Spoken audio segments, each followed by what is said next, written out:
voy a empezar a presentar a Alberto Orgueira. Bienvenido, Alberto. Se escucha, micrófonos, cámaras, ¿cómo estamos? Ahí estoy. ¿Cómo estás, César? Perfecto, Alberto. Un gusto de verte nuevamente. Alberto nos va a hablar de cómo deben enfrentar las pymes la transformación digital de sus procesos de negocio y no morir en el intento. Alberto Orgueira es consultor en procesos de negocio y transformación digital. Participa activamente en asociaciones profesionales en tecnologías de la información y como expositor en congresos locales e internacionales. Es licenciado en investigación operativa, es certificado en CGIT, CISA, CSSBB, Six Sigma, Black Belt. Es líder de la comunidad de transformación digital de procesos de negocios del espacio profesional Excelencia.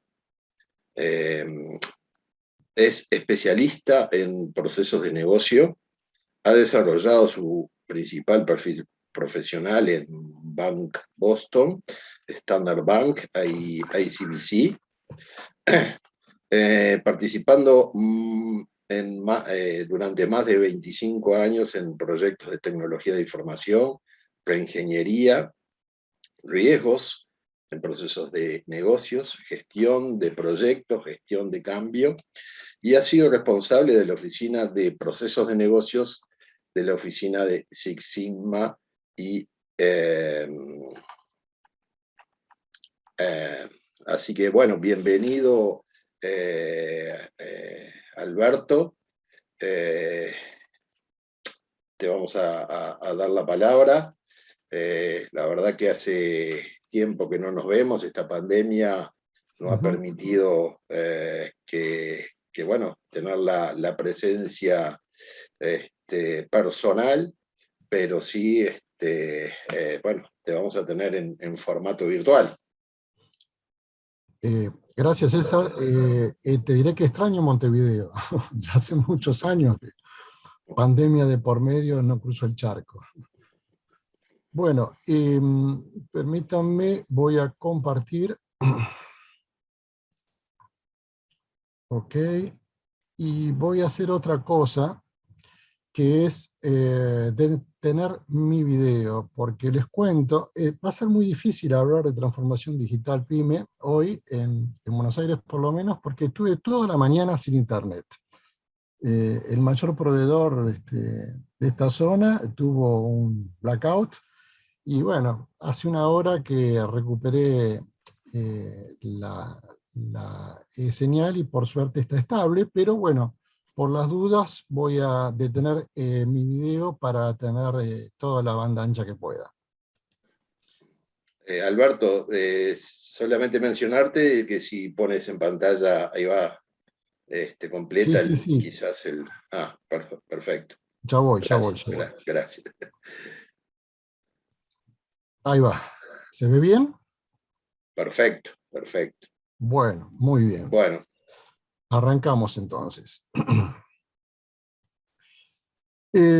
Bueno, mi nombre, como ya lo explicó César, es Alberto Orgueira, y lo importante es que represento a dos asociaciones civiles argentinas, ADAXI, que es el ISACA Buenos Aires Chapter, y el Espacio Excelencia, que está compuesto por 3 fundaciones.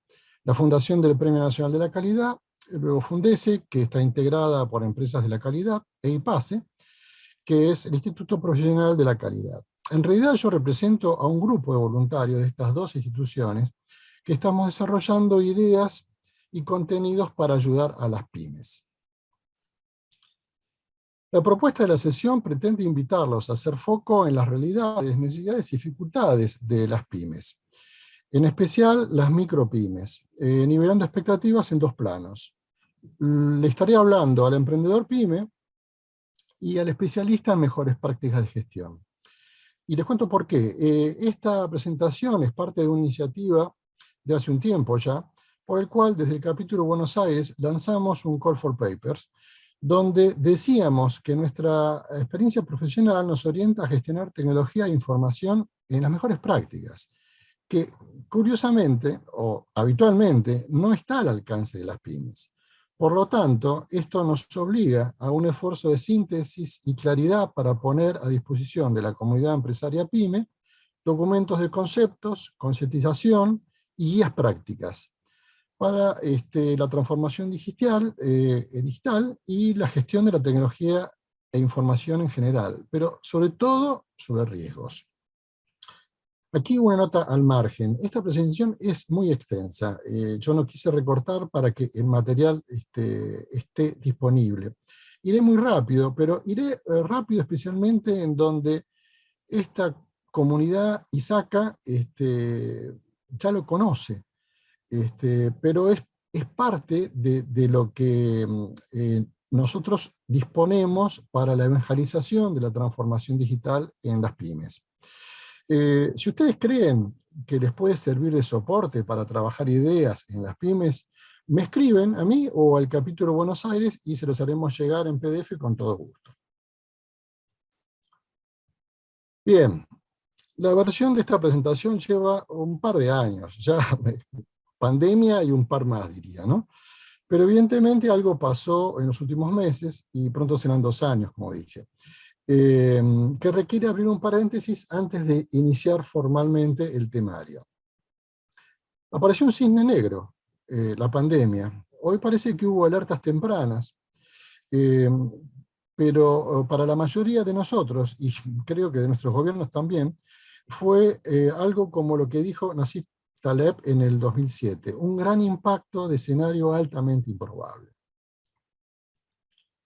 Hace un tiempo recordábamos con colegas qué experiencias teníamos en este tipo de contingencias. Digo los que ya peinamos canas, por supuesto. Y sí, en la charla aparecía el I2K, el problema del año 2000, muy planificado, caro, pero cuando pensábamos ya relajarnos, inmediatamente apareció el accidente, en todo Occidente, todo Occidente quedó paralizado ante el estupor de lo que había pasado en las Torres Gemelas. Primero fue el rescate de las víctimas, luego semanas de no poder operar en Nueva York. Y la verdad es que no se pudo imaginar una contingencia para una catástrofe de esta naturaleza. No creíamos estar viviendo escenarios de guerra. Luego vino la gripe A, el N1H1, y tuvimos que licenciar a muchos colaboradores en situación de riesgo. Allí nos dimos cuenta que necesitábamos pensar en teletrabajo en serio, y no como una prueba piloto como estábamos hasta ese momento. No me detendré mucho aquí, pero claramente la historia de la humanidad tuvo plagada de epidemias. Algunas más catastróficas que esta. Pero en nuestra época no tuvimos nada igual. Por otro lado, hay consenso político y social que era prioritario el cuidado de la salud pública. También hay que saber que nos encontramos en un estado avanzado de la ciencia moderna y que gracias a la innovación se lograron vacunas en un tiempo récord. Tuvimos 150 equipos trabajando en paralelo para lograr varios tipos de vacunas a escala industrial en menos de un año, con éxito, digamos, más o menos, ¿no? Aquí vemos uno de los impactos positivos de la pandemia. Recordemos que no solo el papel higiénico desapareció del mercado, también el stock de laptops. Pero lo que es claro es que el e-commerce aceleró y se consolidó en todo el mundo, pero observen ustedes el impacto que tuvo en las Américas, ¿no? Parece que esta vez tenemos otro ranking. La Argentina creció el 79% en el 2020, el e-commerce, pero en el año y medio ya estamos cerca del 100%. O sea, hubo un cambio dramático.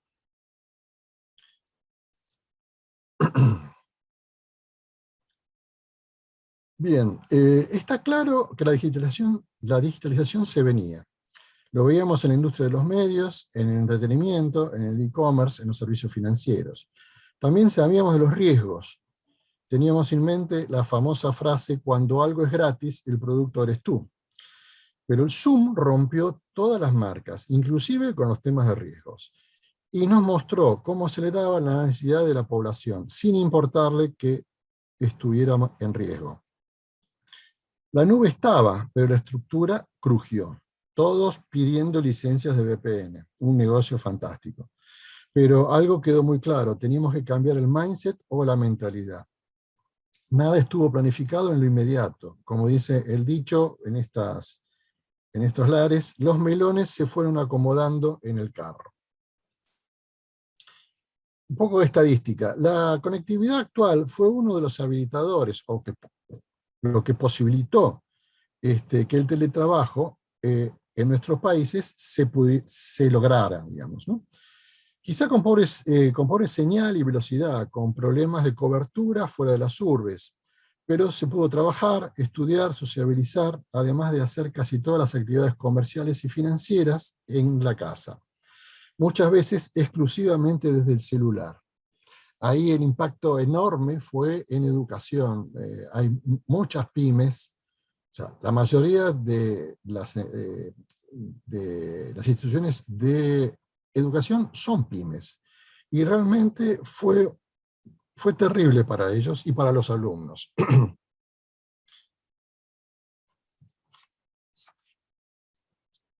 Ahora bien, somos una pyme. La teoría de la administración dice que una empresa puede estar en estos tres estados básicos.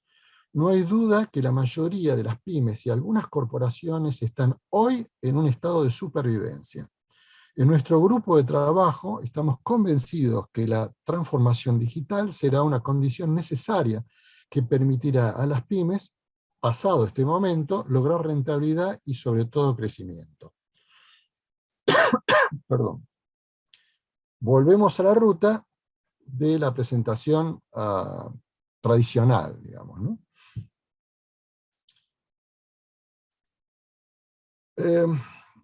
Pero para entender la transformación digital tenemos que entender la transformación de las industrias en general. Por eso necesitamos hacer un poco de historia para entender cómo podría ser el futuro. La primera revolución industrial en las fábricas era un edificio compacto de varios pisos. El diseño óptimo estaba cuando la energía debía transmitirse por medio de poleas desde una máquina de vapor en la planta baja. Luego, en la era del dínamo, el mero reemplazo de la máquina de vapor por motores eléctricos no sirvió de mucho, cuando se percibieron las ventajas de una estructura vasta en una sola planta, donde cada máquina tuviera su propio motor y hubiera mucho espacio para mover personas y materiales. Allí la electrificación de las fábricas mostró realmente su mejor posibilidad, y esto llevó décadas. Saltando en la fecha del tiempo, aparecen las oficinas de contabilidad, tesorería, compras, la función del tipeo y del data entry primitivo, y pasan décadas y vemos el pool de terminales de computadoras centrales y las computadoras personales. Pero, atención, como dijo Robert Solow, se puede ver la era de la computadora en todas partes, menos en las estadísticas de productividad. Busquen en lo que se llama el Productivity Paradox de Solow. Es un paper muy interesante. Y marcaba la realidad, ¿no? De poner una computadora arriba de un escritorio no mejoraba la productividad porque se estaba repitiendo el ciclo anterior empresario. El paralelismo con lo ocurrido entre la era del vapor y la del dínamo fue evidente. Paul Krugman, el premio Nobel de Economía, escribió un artículo, más o menos para el 2000, si mal no recuerdo, diciendo que poner una computadora en cada escritorio de poco sirvió. Es lo que dije hace un minuto. Las empresas solo pudieron recoger de manera efectiva los frutos de la era digital, reorganizando por entero el trabajo. Observen el ciclo, a ver cómo era esto. Bueno, aquí el ciclo eran centurias, luego 25 años, luego décadas, y ahora estamos hablando de lustros o menos. Y acá aparece un personaje muy divertido. Aparece la hipótesis de la reina roja de Leigh Van Balen, es un sociólogo americano, recordando a Alicia a través del espejo de Lewis Carroll. En este mundo, el detrás del espejo, era un mundo que giraba muy rápido. Y la reina roja le dice a Alicia que la única forma de mantenerse en el mismo lugar es correr. Y si queremos avanzar, debemos correr más rápido aún. Esto es lo que hoy nos pasa, digamos, por lo menos con la tecnología. Y digo por qué nos pasa, por lo menos con la tecnología. Aquí vemos lo que se llamó la ley de Martech, que es marketing tecnológico, ¿no? En 1913, Scott Brinker fue uno de los que introdujo el concepto. Es una heredera de la ley de Moore en microprocesadores y la ley de retornos acelerados de Kurzweil. Pero lo que tenemos que saber es que todos los cambios en tecnología en el último lustro son exponenciales. Y los cambios en las organizaciones son absolutamente conservadoras. Aquí Scott dice que si manejamos los proyectos en forma ágil, podemos tener mejor performance que una organización estructurada a la vieja usanza. No obstante eso, y lo voy a repetir más adelante, la evolución del ser humano, siendo optimista, es lineal, y no sé si llega a 45 grados, ¿no? O sea, ahí tenemos un problema. Después tenemos aquí la 6D de Kotler, ¿no? Es muy interesante y se repite constantemente, ¿no? Que cuando uno empieza un proyecto de digitalización en cualquier empresa, no hablo de pymes exclusivamente aquí, hay un momento de decepción. No era lo que uno imaginaba. Y sobre todo en una pyme, cuando muchos empresarios piensan que por tener un posteo en Instagram o en Facebook son digitales. Detrás de eso no hay nada, hay operación humana. Entonces no pueden tener el catch-up exponencial que tiene la tecnología. Y luego, bueno, tienen que pasar por distintos momentos hasta realmente el estado del arte digital. Pero muy pocas pymes lo han logrado. Generalmente son startups nuevas, ¿no? Ok. Vamos a ser un poco académicos, o más académicos. ¿Qué es la transformación digital? La transformación digital es el uso de la tecnología digital para desarrollar o reconvertir un modelo de negocios que proporcione nuevas oportunidades para producir valor e ingresos. Son startups y son empresas tradicionales que tienen que reconvertirse para poder seguir compitiendo. La disrupción digital impacta en la estrategia del negocio, en la experiencia del cliente y de los usuarios, la transformación de los procesos y servicios y sin duda la cultura organizacional, que genera y soporta la operación alineada a la estrategia. Y aquí vamos con algo que vamos a repetir continuamente. La mera implementación de tecnología por sí sola no produce transformación digital. Pero reinventar una organización para aprovechar el potencial de estas tecnologías sí lo hace. Otro concepto muy fuerte. Existe hoy en día una sensación de urgencia. Lo llamamos VICA o VUCA en inglés. Es el acrónimo de volátil, incierto, complejo y ambiguo. Curiosamente es un término del glosario militar de la Segunda Guerra Mundial.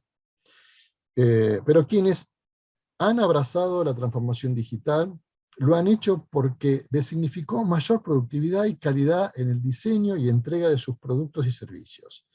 Quien arranque primero tendrá la ventaja competitiva. Quienes demoren podrán perderla o desaparecer. Y lo único que va a diferenciar una empresa de otra es la innovación. Pero esto también tenemos que saber que dura poco.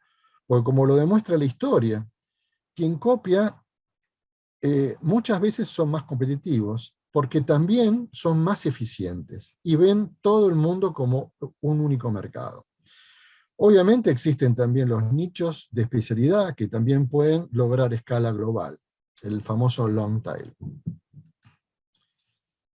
Bien, transformación digital implica un cambio de paradigma económico y social, donde se pasa de productos y servicios a experiencias, de una economía de oferta a una de demanda. Perdón, ¿qué pasó acá?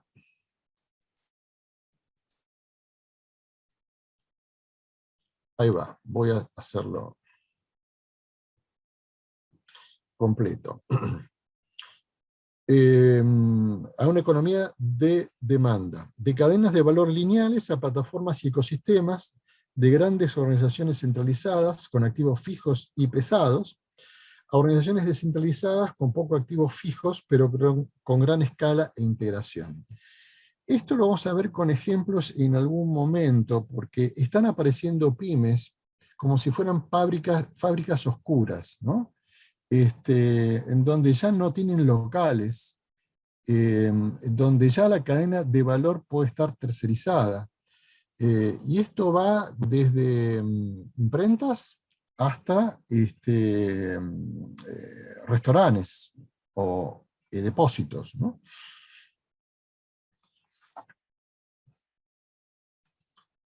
Muy bien, esto no es nada nuevo, es lo básico del concepto Lean de los años 80, y lo importante aquí es que no es cuestión de ir más rápido, sino el paso de la demanda. Y recordar que esto se hizo en Japón, y que para poder, y que lo hicieron para poder competir con innovación y calidad, mejorando su competitividad y al acceder a un mercado nacional y sobre todo en el extranjero.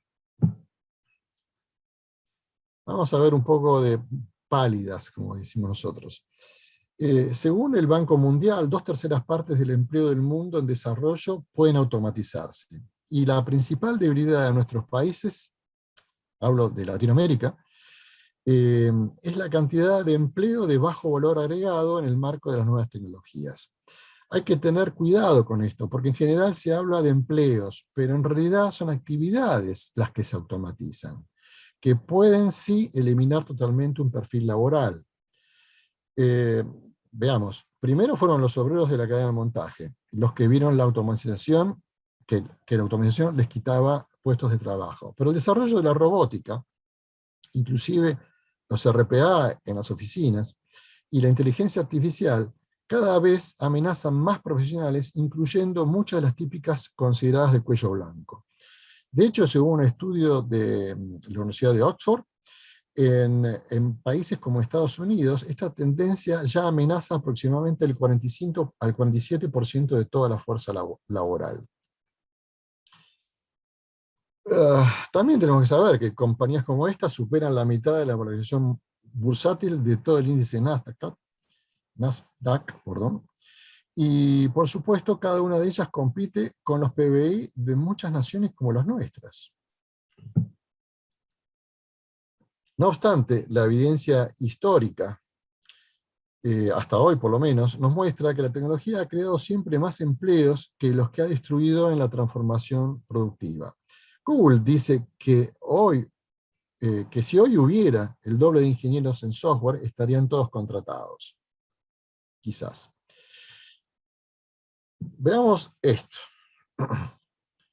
Fíjense en este cuadro, por ejemplo, cómo eran el ranking y el valor de los gigantes de las industrias en el 2005 y quiénes son hoy y el tamaño de la inversión en estas empresas de tecnología. Solamente hay una en este ranking en el 2020, que es la empresa petrolera de Arabia Saudita. El resto, no digo que se quedó en este tamaño, pero avanzaron muy poco. Evidentemente, el capital va hacia la tecnología. Bien, pero hay cosas que hay que saber también. En los Estados Unidos, en el 2016, el sector de tecnología empleaba alrededor del 2,5% de la fuerza laboral. En comparación con el sector manufacturero, que empleaba 4 veces esa cantidad de personas. Google tiene alrededor de 60.000 empleados, Facebook 12.000. WhatsApp tenía 55 empleados cuando la compró Facebook por 19.000 millones de dólares. Instagram tenía 13 empleados, ¿no? Y si lo comparamos con el año 62, también en Estados Unidos, AT&T tenía 564.000 empleados, Exxon tenía 150.000 y General Motors tenía 605.000 empleados. Ahora recordemos que en Occidente el 70% de la economía son servicios y que las pymes son 2/3 partes de estas empresas. Nosotros estamos convencidos que las pymes es donde se puede generar trabajo. Y no necesariamente solo en la industria del conocimiento, pero claramente la industria del conocimiento apalancará la productividad de todas las pymes y su inserción en el crecimiento del mercado local. No estamos hablando de mercado libre ni ninguna startup nueva, famosa. Estamos hablando por ejemplo, en la Argentina, 850.000 pymes que hoy están dando casi el 90% del trabajo. Y pienso que en todo América Latina pasa lo mismo. Tenemos que focalizarnos y ayudar a las pymes. Bueno, esto apoya lo que dijimos antes. Fíjense lo que pasó con agricultura, ¿no es cierto? La automatización en la agroindustria fue espectacular. Obviamente, la productividad también creció, no solamente por la automatización y la mecanización, y la tecnología digital que permite tener mapeos exactos del campo a sembrar con todo lo que esto significa,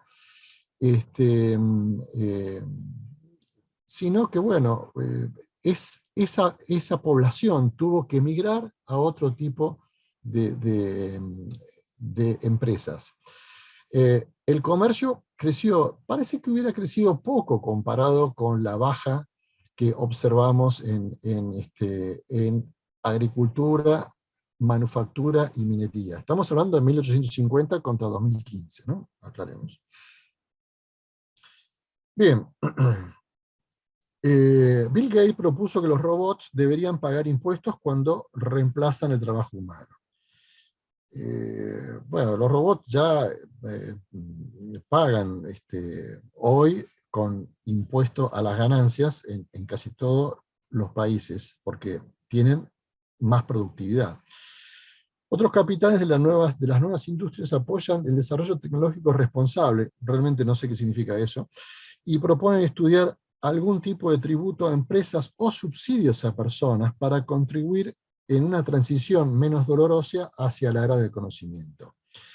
La verdad que hoy nadie sabe por dónde se va a ajustar esta ecuación, pero es lo que estamos trabajando, y sobre todo los sindicatos. En este marco, debemos recordar las dificultades de las pymes en nuestros países, que están marcadas por la presión impositiva y el insuficiente acceso al crédito. lo cual hace impensable aumentar sus tributos. Quizá todo lo contrario. Obviamente existen también dificultades logísticas en las economías nacionales. Por ejemplo, otros ejemplos, ¿no? Conseguir recursos, retenerlos, y recursos capacitados.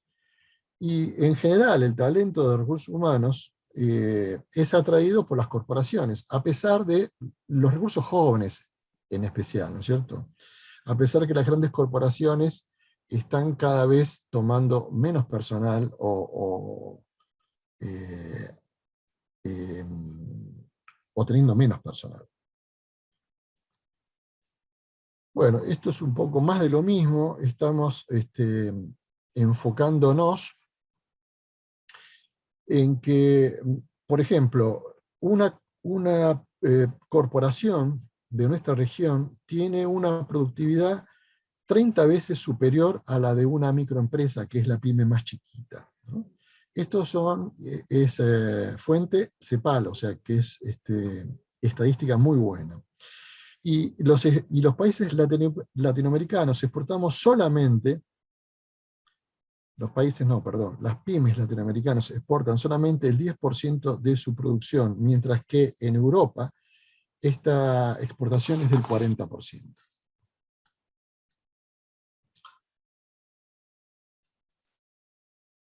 Bueno, el tema parece obvio, ¿no? ¿Por dónde tenemos que empezar? Tenemos que empezar por la formación y la cultura. Hay que cambiar el mindset, la mentalidad digital, a todos los niveles de la empresa. Después vamos a verlos con más detalle por algunos riesgos que hemos observado.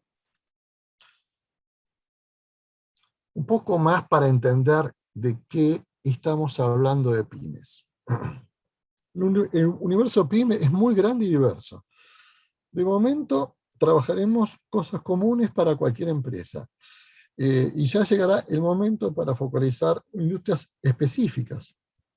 Por ejemplo, los procesos de la industria lechera poco tienen que ver con la frutihortícola, o la ganadera, o la maderera, o la cerealera, y entre sí. ¿Mm? Y son todas agroindustrias, ¿no?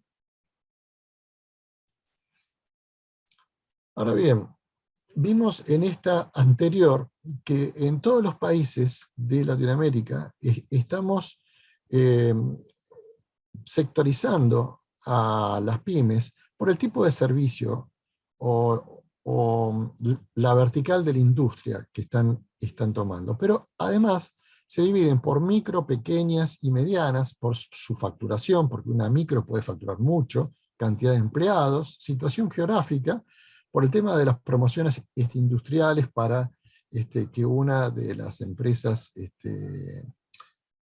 que las empresas básicamente no se localicen en las urbes, sino que vayan al interior. Acá hay un dato muy importante, que es el siguiente. Casi el 90% de las empresas son microempresas. Y esto indica, por ejemplo, en la Argentina, que una empresa de construcción son 12 empleados, una empresa de servicios son 7 empleados, un comercio son 7 empleados, una industria minera son 15 empleados, y una agropecuaria son 5 empleados. Me consta, por ejemplo, en servicios y en agropecuario, una empresa que yo conozco tiene 5 empleados, muy automatizada, muy digitalizada, y tiene algo así como casi 10.000 hectáreas de siembra. Algunas propias, otras son rentadas. Bien.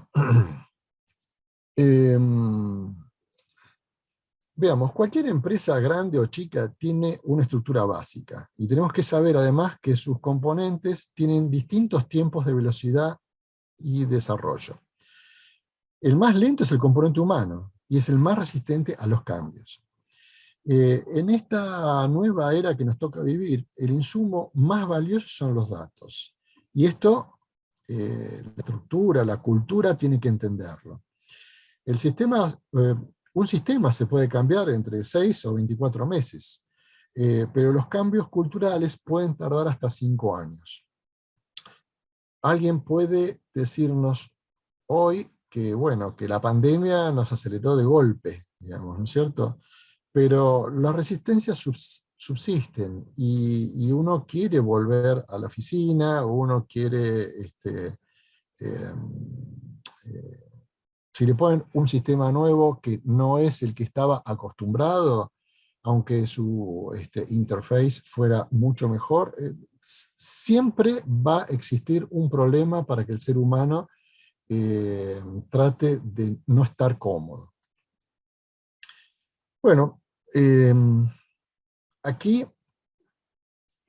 son los principales conceptos y tecnologías que ustedes conocen muy bien, así que no voy a repetir nada de todo esto, pero es lo que tenemos en nuestra caja de herramientas.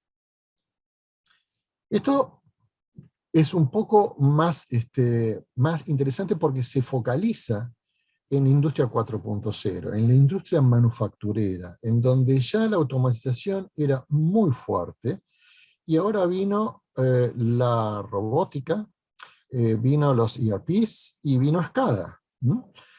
Entonces, más allá de los riesgos, la producción fue mucho más flexible, fue mucho más eficiente las empresas, hay una optimización logística gracias a los ERP también, los productos pueden ser personalizados, con una impresora 3D podemos hacer un insumo rápido, una pieza rápida que aguante hasta que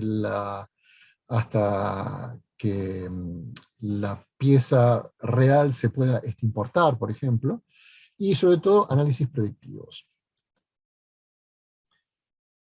Acá vamos a ir rápido también, porque estamos tratando de explicarle a la pyme, bueno, qué cosas hacen a la experiencia del cliente, qué cosas hacen a la productividad, a la flexibilidad del soporte, o sea, hacerles conocer la nube, y sobre todo, qué tipos de seguridad, de redes, de datos y de copias por restauraciones deberían tener, digamos. Esto es obvio para este auditorio, pero es complejo para una pyme. Veamos un poco el tema riesgos. Esto está levantado del campo. Esta es información que alguna es académica, pero la gran mayoría está tomada de experiencias en recorrer pymes en los últimos años. Esto lo sabemos, el 70% de todas las iniciativas de transformación digital no alcanzan sus metas. Y nuevamente, el problema es el recurso humano. Esta es una muy interesante encuesta que hizo una consultora en el año 18. Observen que hay un 24% de pymes, y es en todo el mundo, ¿no es cierto? Yo no creo que cambien nada por industria ni por tamaño de empresas. Los problemas están en la organización, en la poca integración, en la falta de los skills. Entre los silos hay problemas. No tenemos inversión en tecnología muchas veces, pero bueno, en el ranking las principales tienen que ver con factor humano. Veamos un poco aquí lo increíble de un verbatim hablando de riesgos, riesgos de la tecnología con un empresario pyme. Suponen que la confidencialidad de los datos es algo del Estado o de las multinacionales, que a nadie le importan los datos de él. Cree que la seguridad solo compete al informático, que normalmente no tiene grado profesional. Considera que la seguridad es un producto y que no es un proceso. piensa que con un antivirus, más eventualmente un firewall alcanza. No comprende que el software ilegal es un elemento de alto riesgo. Cree ser digital por usar redes sociales para ofrecer productos y servicios. No contempla la seguridad en los contratos de servicio, por ejemplo, ¿no? Esto me consta, es increíble que contraten servicios sin un contrato, ni que haya especificaciones sobre sus datos, ¿no? Y obviamente desconocen lo que son las leyes de protección de datos de sus clientes. A ver, tengo un comentario acá. Ah, perfecto. Bien. Veamos, una encuesta de ESET. Esto fue el año pasado, en plena pandemia. Las pequeñas y medianas empresas redujeron el 53% su presupuesto, mientras que las grandes corporaciones las aumentaron. El 43% de las fugas de información corresponden a pequeñas empresas. Y si leemos el último informe de Verizon, encontramos que atrás del ransomware están organizaciones criminales. Hay cosas muy graciosas. Me tocó una pequeña empresa en Rosario que tuvo que, o sea, que no tenía especialistas en seguridad y tenía todas sus aplicaciones puestas como salidas de la caja. ¿Qué le pasó? Un ransomware los atacó. Contrataron a una persona para que directamente interfaceara con esta gente que les había capturado los equipos, ¿no? Empezaron a regatear, arrancaron con un Bitcoin, y creo que terminaron en 0.15 Bitcoin. Un regateo tipo increíble, digamos, ¿no es cierto? Porque los tipos querían algo de dinero, cualquier cosa, y realmente cuando se dieron cuenta que habían atacado a una empresa que no valía nada, y por suerte salió bien, les devolvieron, les dieron las claves para desencriptar. Esperamos ahora que pongan la casa en orden, ¿no? Hablando de equipos, la oferta de formación en procesos, transformación digital, seguridad, innovación, calidad, lo que como sea, está ubicado en el nivel de educación superior. Recién ahora, en los grados profesionales, en las universidades, están arrancando tibiamente con algunos de estos conceptos que son fundamentales. Aparte, los estados están apalancando el emprendedurismo y las startups, pero hay poco hasta estos últimos 2 años en la reconversión de empresas ya existentes. Además, los recursos con grado en tecnología de la información, ustedes saben, es superior a la demanda, a la oferta que podemos darle en universidades o en las code house o en los bootcamps. La población de recursos formados en tecnología de la información con respecto al total de los recursos de las pymes es muy bajo. Estamos hablando de en Argentina, 4 millones de trabajadores pymes, cuando no tenemos 300.000 graduados en tecnología de la información. O sea, y obviamente la escasa oferta de servicios profesionales de buenas prácticas para las pymes. Esto lo vamos a pasar rápido porque no tiene mucha importancia, ustedes lo conocen. Pero esto es importante. Cuando aquí tenemos que conversar con una pyme, lo primero que van a decir, bueno, todas las .tech. Las .tech me están compitiendo. Por ejemplo, en una pequeña casa que vende viajes de turismo, una empresa de turismo, ¿no es cierto? Están las Travel Tech, ¿no es cierto? Pero tienen que saber que son una amenaza, pero también puede ser un socio.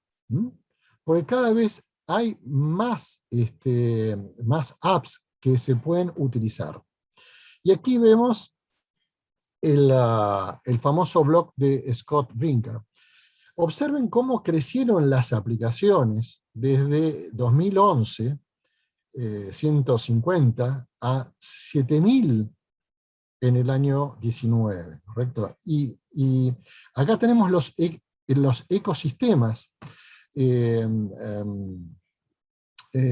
por tipo de apps, ¿no es cierto? Es realmente increíble lo que hay para utilizar. Hablando de riesgos, por delante tenemos este monstruo con dos ojos, que es la 5G y el IoT, ¿no es cierto? No sé si por suerte o por qué, en Latinoamérica nos va a costar mucho entrar, sobre todo en el 5G. Y IoT con 4G o en el interior con menos todavía, va a ser complejo. Todo se va a conectar a una velocidad asombrosa, pero también los riesgos se van a aumentar. Entonces, hay que equilibrar, quizá acá nosotros los especialistas vamos a tener que tener mucho cuidado con esta nueva ola, porque es muy peligroso. Lo que hemos visto de tecnología IoT rara vez tiene una capa de seguridad. Y está todo conectado. Aquí las recomendaciones principales de alto nivel. Buscar asesorarse en cámaras empresariales, ONGs profesionales como ISACA y grupos de asociatividad. Es muy interesante. En Uruguay, por ejemplo, y en Argentina, hay una fundación que se llama CREA, que es de los agricultores. ¿Cómo comparten información? ¿Cómo se ayudan mutuamente? Es realmente un ejemplo. Hay que decirle al dueño de la pyme que defina primero la estrategia antes de invertir, que obtenga los datos necesarios de mercado, negocio y proceso, que analice el negocio, su negocio y su proceso antes de tener soluciones en mente o que se las propongan. Aproveche los recursos internos, contemple el temor de los colaboradores a ser reemplazados, promueve la cultura lo más cercano a la startup y piense en grande, aunque comience en poco. Bueno, lo más importante aquí es que tiene que recopilar información. Este es el secreto y la monetización de cualquier transformación digital, los datos. Bien, aquí tenemos que saber que primero datos, volumétricos, costos, calidad, satisfacción, benchmarking, buscar lo que haya en el mercado o global y empezar con cosas chiquitas. Y tiene que saber que tiene que gestionar procesos, gestionar el conocimiento, gestionar proyectos, gestionar el cambio, que tiene que tener un buen soporte de tecnología y de seguridad, y tiene que evaluar los riesgos. Y que esta es una experiencia continua, no empieza y termina con un proyecto. Es como lo decía Deming, ¿cierto? Es un ciclo de mejora continua, ¿no? Y siempre tiene que tener en consideración que tiene que buscar un retorno a la inversión que hace. Bien. Lo que recomendamos siempre, inclusive para las corporaciones, arrancar con los ingresos. ¿Bien? Primero, ventas. Trabajar el cliente, obtener los datos, y luego, o si se tienen los recursos, de inmediato, los costos, optimizar el proceso interno. Esto es muy conocido, mejora continua. Esto tiene un serio problema, que es cómo se presupuesta. La única forma que he encontrado es presupuestar por sprint, o sea que se asegure el valor hora y la cantidad de ese valor hora, pensando que solamente son recursos, sin hablar en tecnología e inversión, que es otro capítulo del caso de negocios, las horas que se va a implementar para cada sprint. Todo el mundo ágil es muy reacio a los presupuestos tipo cascada, pero las empresas se meten en un flor de brete, porque son proyectos never ending, ¿no? Y un pyme esto no lo puede permitir. El tipo tiene billetera corta, tiene que saber en cuánto tiempo lo tiene y cuánto puede pagar. Aquí vamos a ver un poquito de roles, ¿no? Aparecen los nuevos roles, ¿no? Aparece el Chief Digital Officer, ¿no? Que en una pyme puede ser uno de los hijos, por ejemplo, como lo hemos visto, muy metido, que tiene que saber también de innovación, y tiene que buscar la experiencia del cliente, tiene que trabajar los datos, etc. Siempre tenemos que entender también que una pyme tiene una cultura organizacional compleja, que su madurez tecnológica es baja, puede ser grande o chica, y cómo es el marco regulatorio. Obviamente hay que tomarlo con calma y seguir para adelante. Esto aplica también para las grandes corporaciones, pero para una pyme es crítico. Bien, aquí voy a recomendar un artículo que presentaron estos dos amigos, un recuerdo para Daniel, que ante el Call for Papers, ellos hicieron un, un breve, un breve documento en donde usaron COVID-19, mientras esperamos el focus de pymes para COVID. Y es muy interesante, está muy claro, se publicó en inglés, pero también está en español. Así que yo se los recomiendo, porque si uno ve que la pyme puede entender un andamiaje metodológico como el de COVID, es muy útil, muy, muy útil. ¿Ustedes piensan que nosotros podemos hablarle a una pyme con el lenguaje que habitualmente tenemos en nuestra comunidad? No, de ninguna forma. Ellos ven, por un lado, el riesgo del hacker, y por otro lado, la, la, la, la digitalización que ven en las propagandas, en las ofertas de los vendors, en su celular. Pero no podemos hablar de esa forma. Lo que debemos hacer son propuestas de sentido común, que piensen con poquito, vayan creciendo en la medida de la empresa, con la tecnología y con la seguridad, con todo, ¿correcto?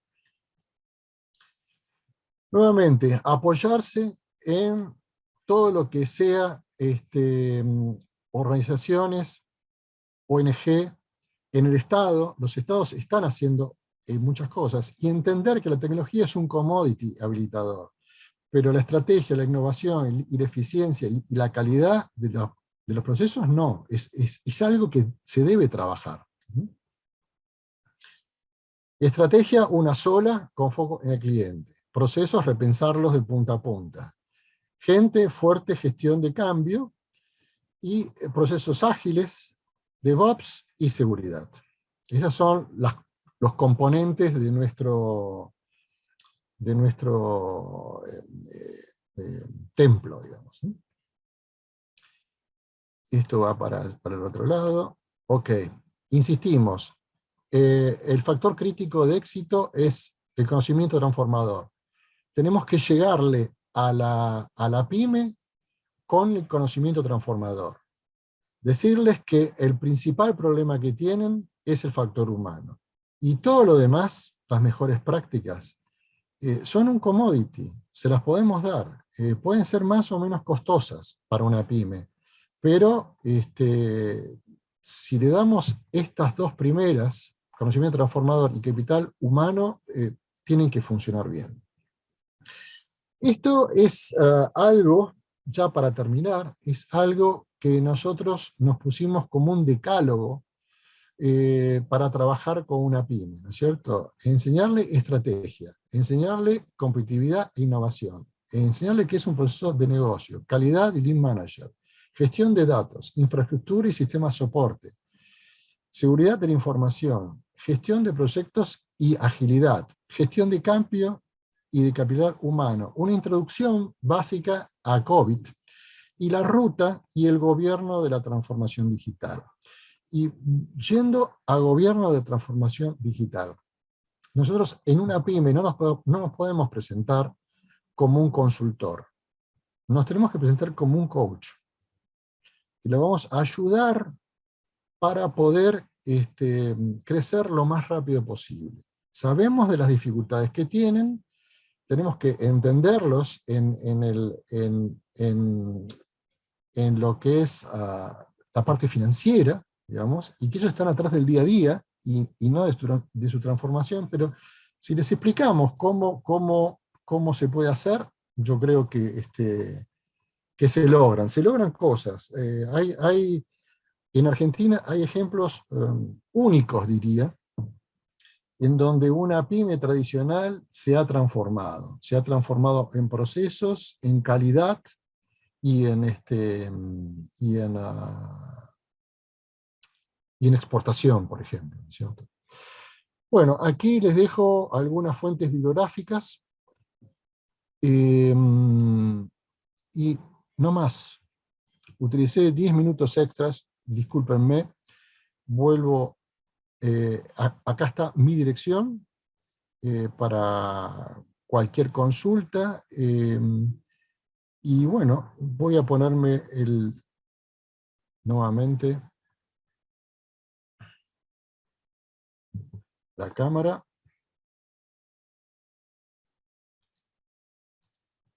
Ahí estoy.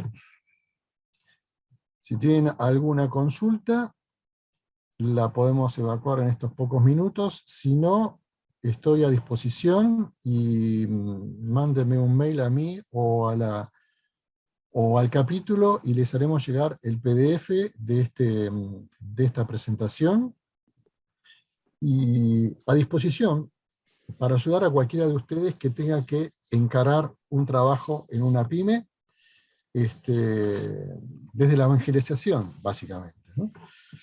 Muchísimas gracias, Alberto. La verdad que ha sido un tema, qué tema tan importante, relevante. La verdad que es un tema que lo estamos viviendo de forma vertiginosa, esa transformación. Quizás me queda la duda, sí, a veces de que cuál es el compromiso de a veces de los mandos medios o de la alta gerencia, bueno, que viene tradicionalmente en una estructura funcionando y bueno, que a veces les resulta más sencillo no continuar de esa misma manera. Mira, en Santiago de Chile yo di una presentación similar a esta, un poco más chica, digamos, porque ha cambiado mucho la cosa con la pandemia, pero tuve un encontronazo con algunos gerentes de las prácticas de las famosas VICs, ¿no es cierto? Y uno de ellos me decía, yo no puedo darle un servicio a una pyme pequeña, digamos, o sea, tenemos fee, tenemos, y el gerente o el director me pide que yo sea rentable, entonces que veían muy difícil poder darle atención a una pyme, aunque sea mediana, digamos, ¿no? Trabajaban solamente para corporaciones. Yo le dije, mirá, La idea que estamos proponiendo es que a los juniors,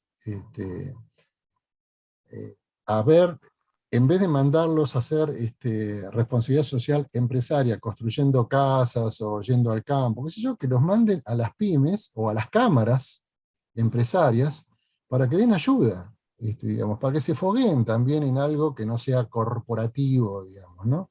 Al final y al cabo, las corporaciones van a ser monstruosas, pero van a tener cada vez más gente, menos gente, perdón. Y los que van a dar trabajo son las pymes, así que es un trabajo de voluntariado, ¿no? El que nos compete. Eso es lo que creo yo y hay gente que me acompaña en esto, ¿no es cierto? Dale, Alberto. Bueno, la verdad que muchas gracias en nombre de ISACA Iberoamérica. Muy bueno la exposición, realmente movilizadora.